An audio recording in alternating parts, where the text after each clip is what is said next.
भगवान शिव का रुद्र क्यों कहा जाता है?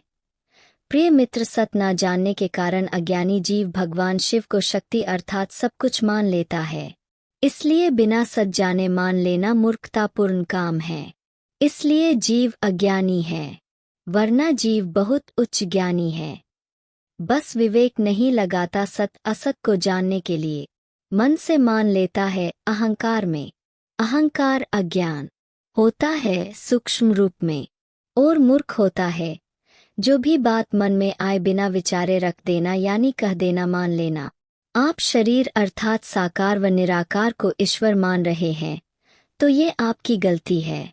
ऐसा मानने से असत सत्य नहीं हो जाता भाई। ये मन सूक्ष्म शरीर होने के अपने असीमित विचार के कारण विराट रूप भी है।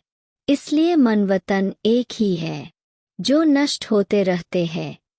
इसलिए तो ये पल पल बदलते हैं, जबकि सत कभी नहीं बदलता। बाहर ब्रह्मांड में देख लो, चाहे जो दिखाई देता है वह भूतकाल का दृश्य होता है। वर्तमान में केवल आप हो अर्थात आपका आत्मस्वरूप, जो कभी नहीं बदला ना बदलेगा। आप जानबूझकर बदलने वाली चीज पर सवार हो, वो असत चीज बदल रही है। आपको लगता है भेद नहीं जानने के कारण कि हम ही बदल रहे हैं। जैसे आप मोटरसाइकिल चला रहे हैं, आपको लगता है कि मैं चल रहा हूँ। नहीं भाई, चल मोटरसाइकिल रही है। आप चला रहे हैं इसलिए चल रही है, वरना आपके बिना वह नहीं चल सकती भाई। चाहे आप चलाओ या रिमोट से या ऊर्जा से, लेकिन हर अवस्था में आप चला रहे हैं, बना रहे हैं। इसी प्रकार आप मन को चला रहे हैं, यही आपकी ब्रह्म अवस्था होती है, अर्थात आप ब्रह्मा को चला रहे हैं।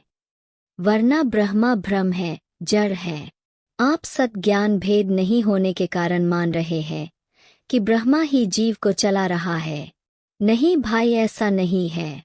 ब्रह्मा तो सुन है और आप चेत। एक सुन से तो केवल सुन ही पैदा होता है, और चेतन से चेतन। आत्मज्ञान समझकर चेतन व सुन का निबेड़ा कर लो बस विवेक से। ये सुन कैसे पैदा हुआ या सुन का स्वरूप क्या क्या है, जबकि चेतन का स्वरूप एक ही होता है। जबकि सुन कण-कण में बिखरा हुआ है और चेतन आपके पास है। इसलिए कहीं भी जाने की जरूरत नहीं होती आपको चेतन को जानने के लिए। स्थूल शरीर में व मन शरीर भी सुन्न है, असत है, इसलिए वहां भी नहीं ढूंढे सत को। इसलिए आत्मज्ञान लिखा बोला नहीं जा सकता, ब्रह्मा शब्दों के माध्यम से समझा जा सकता है, क्योंकि लिखे शब्द भी ब्रह्मा ही है जो सत को छुपाए है। जैसे दूध मक्खन को छुपाए रहता है, एक खास विधि से मक्खन प्राप्त होता है। जिस प्रकार हम दूध असत होते भी सत होता है, क्योंकि वो हमें मक्खन प्राप्त करवाता है। सीधे मक्खन को यदि दूध में खोजोगे तो नहीं मिलेगा भाई कभी भी। उसी प्रकार हम ब्रह्मा की मदद लेते हैं। समझो भाई इस सत रहस्य को विवेक से। आइए अब आपके मूल सवाल पर विचार करते हैं। रुद्र रूप क्या होता है शिव का? ये ब्रह्मा के अशम वशम होते हैं, अर्थात असत, जिनमें सत छुपा होता है, और सत पाखंड करके नहीं बल्कि विवेक से जाना जा सकता है। इसलिए समझने के लिए शिव नामक जीव शक्ति का सहारा लिया गया है।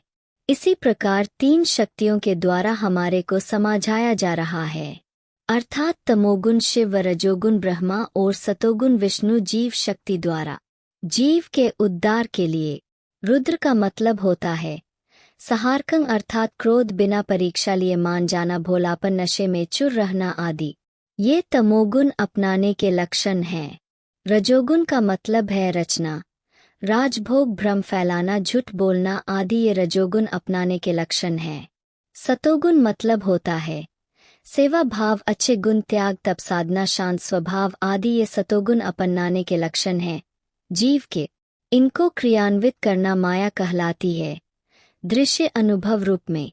और मन अर्थात ब्रह्मा इनका बाप है, अर्थात एक विचार जो मन का होता है और मन आपका होता है। अब विचार करो दोस्तों, सब कुछ कंट्रोल के मालिक तो आप है, अर्थात आपका आत्मस्वरूप। इसलिए ये महागलती, महाभूल जो आपसे हो रही है उसका भेद समझकर सुधार। फिर आपकी सुरती असत से बाहर हो जाएगी, क्योंकि असत से उसको कोई मोह व लगाव नहीं रहेगा। भाई, सत समझने जाने परखने के बाद मैं उस सत विश्वास की बात कर रहा हूँ जिसमें आपका आत्मस्वरूप रहता है। यही जीव का हृदय कहलाता है। ये जीव सुरती बिखरी पड़ी है आपकी असत में। इसको विवेक से सत भेद समझकर एक जगह इकट्ठा कर लो भाई, अपने आत्मस्वरूप को पहचान कर। फिर आपको परमात्मा प्राप्त होने का मार्ग प्रशस्त होगा भाई। जो आपके पास ही है वह मार्ग। इसके बाद आत्मा में लय होने की विधि जान लो। पूर्ण आत्मभेदी व्यक्ति गुरु से सत ज्ञान सुनकर परख कर बुझ लो उसे।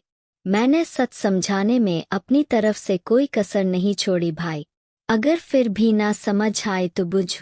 आशा करता हूँ कि आपका विवेक जगाकर किसी निर्णय पर अवश्य पहुँचोगे नई ऊर्जा के साथ। वह सत मार्ग चुनने में बहुत मदद आपकी होगी इस लेख से। नमस्कार सत बंदगी जी।